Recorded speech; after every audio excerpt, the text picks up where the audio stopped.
Hai, saya Mata Suherman. Hari ini kembali ke sesi Q&A dan saya akan menjawab email yang sudah masuk ke dalam inbox saya.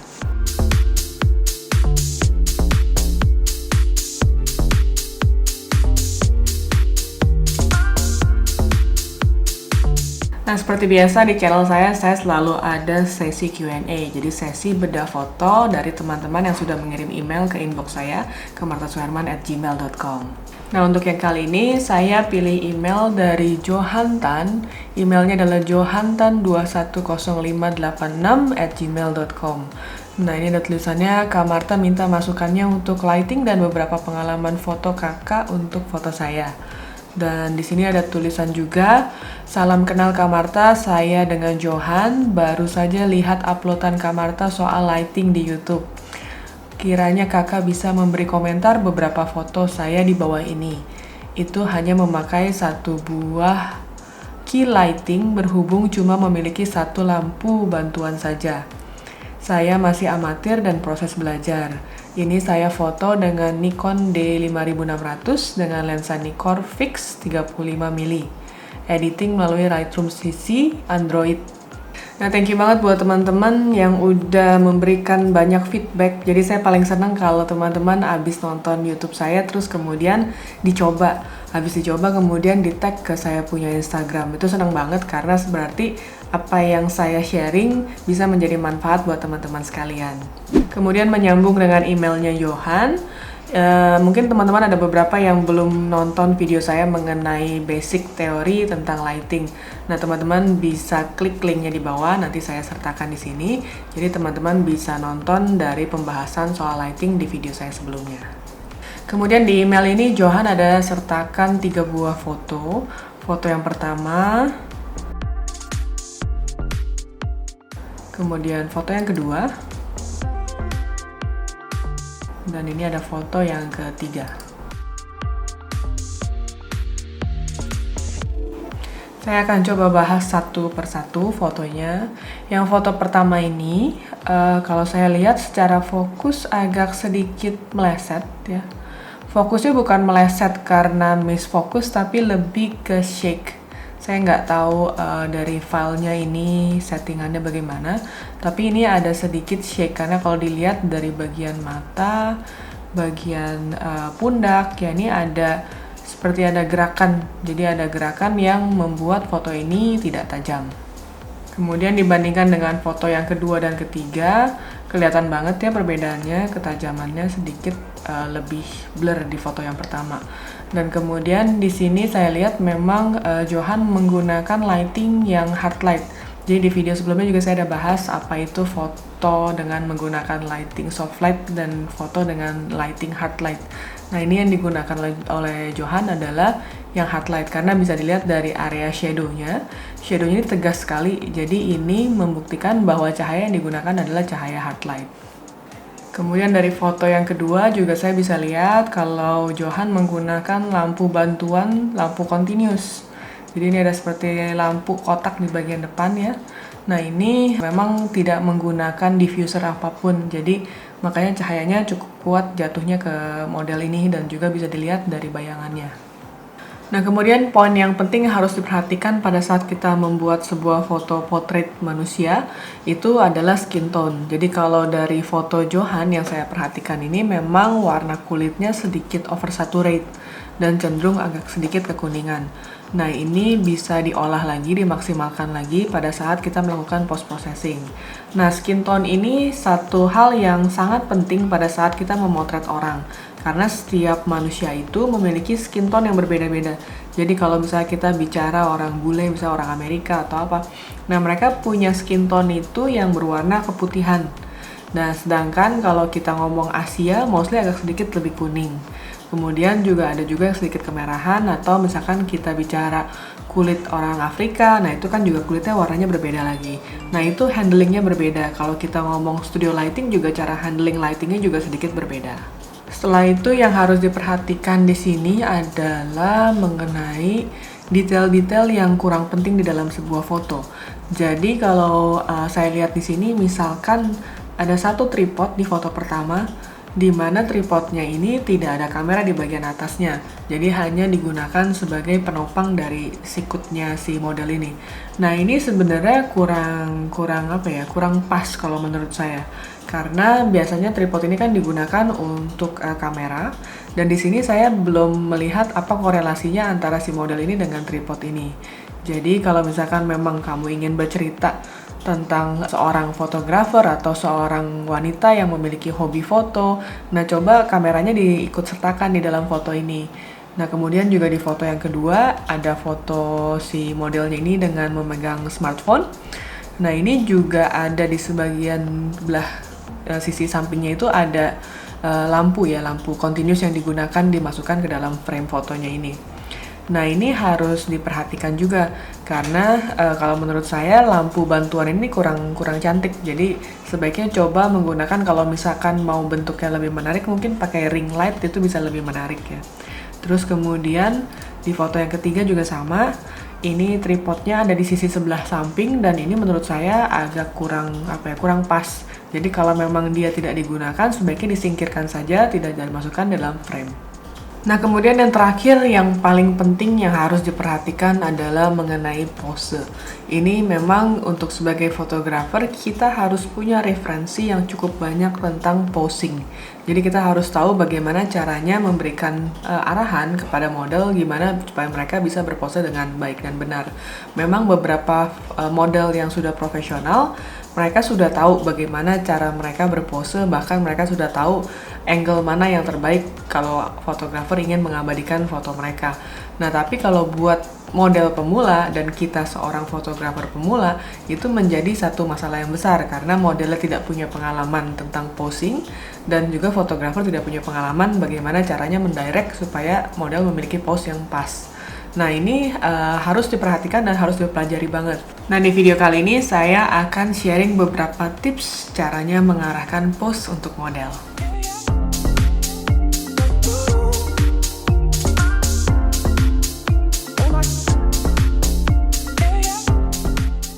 Nah, tips pertama yang harus diketahui oleh fotografer untuk mengarahkan pose kepada model adalah sederhana atau simple dan juga santai.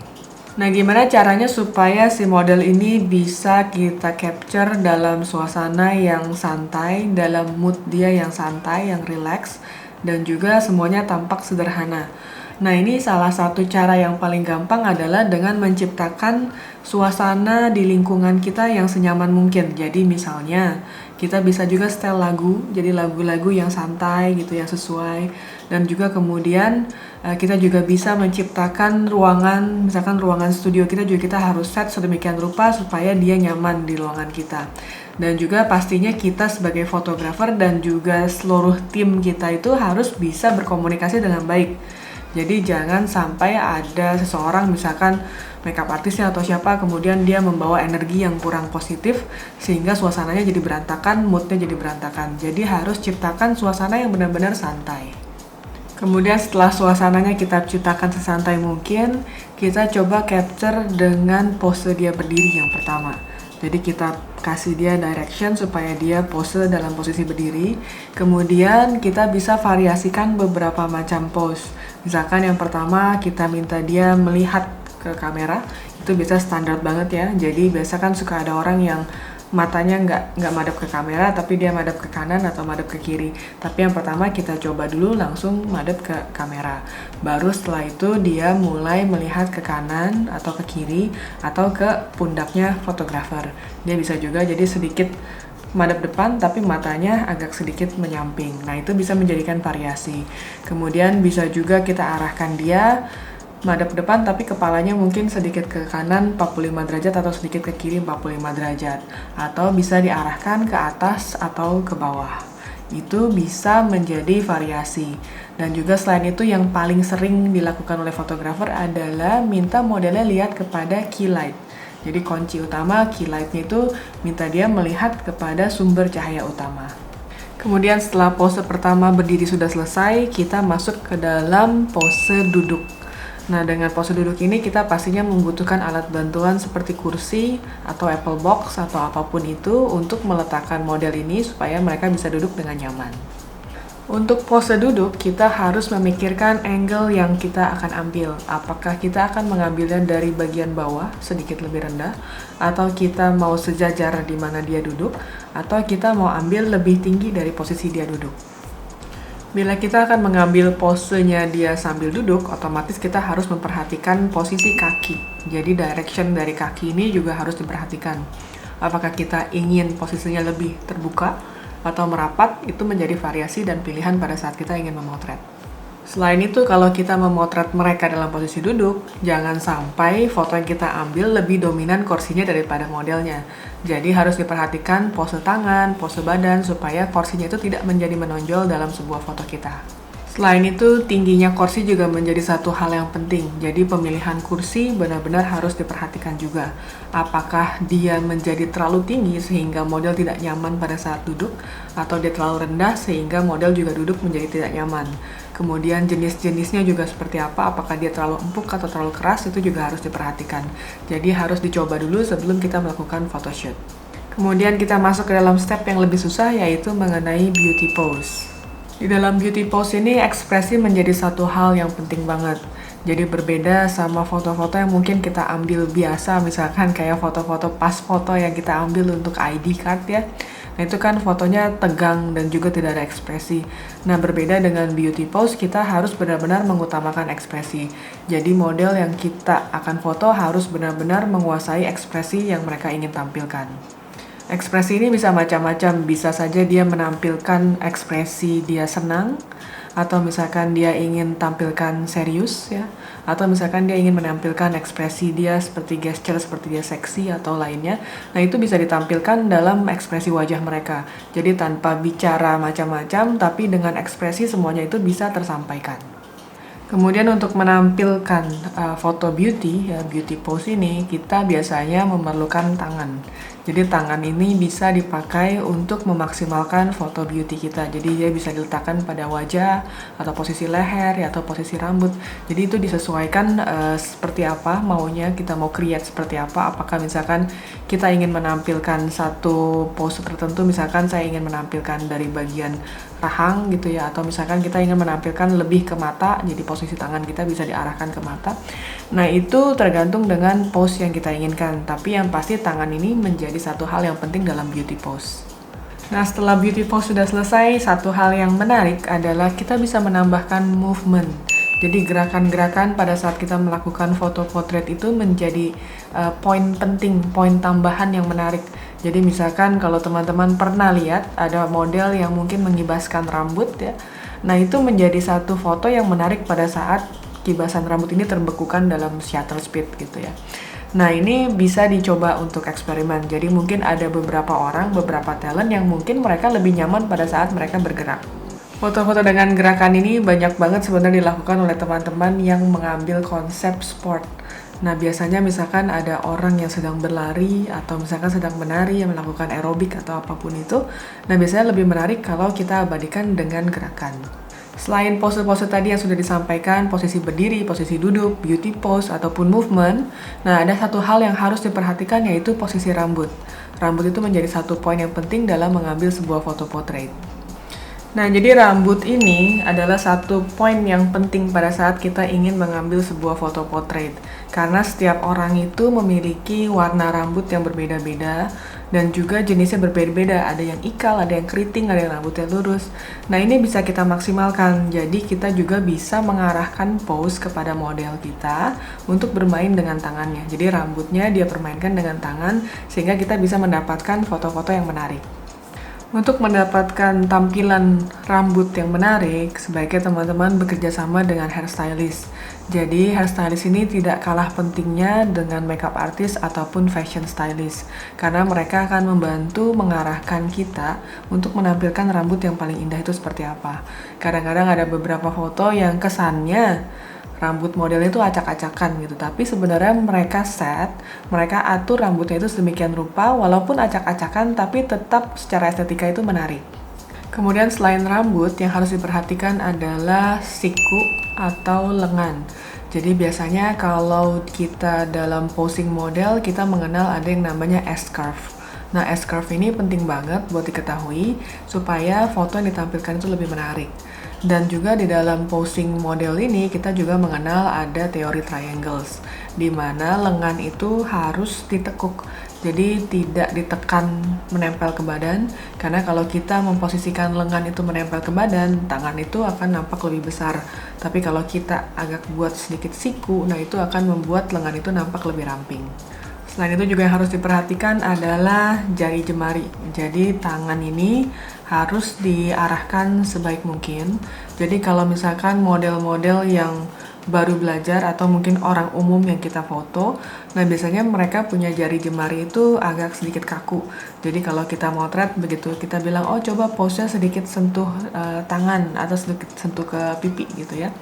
Nah dia mungkin menyentuhnya itu seperti ditekan atau di bener-bener kayak diremas gitu ya. Jadi nah posisi kayak gini merusak wajah si model itu sendiri dan juga kita melihatnya juga tidak menarik. Jadi kita itu harus punya jari jemari yang lebih lembut. Jadi arahnya itu, pose-nya itu harus lebih lembut. Jadi dia menyentuhnya itu hanya menyentuh ringan saja. Selain itu juga yang harus diperhatikan adalah pundak. Jadi pundak ini penting banget buat kita memotret model. Jadi kalau misalkan kita ngambilnya cuma kayak pas foto yang kaku kayak gitu, pasti pundaknya sejajar rata gitu aja. Tapi kalau misalkan teman-teman yang di sini mungkin nonton ada yang ingin jadi model, coba dipelajarin untuk bermain dengan bahu, jadi dengan pundak ini. Jadi permainan bahu itu juga bisa menjadi satu poin penting supaya dalam foto kita tampilnya lebih maksimal. Nah selain itu juga mengenai dagu. Jadi dagu ini juga menjadi satu poin yang penting karena pada saat kita difoto oleh fotografer, kalau kita pose dagunya itu tidak pas, biasanya tampilnya agak sedikit berbeda kesannya. Nah posisi dagu itu kadang terkesannya sepele ya, jadi buat teman-teman mungkin kadang-kadang suka miss, kelewatan posisi dagu.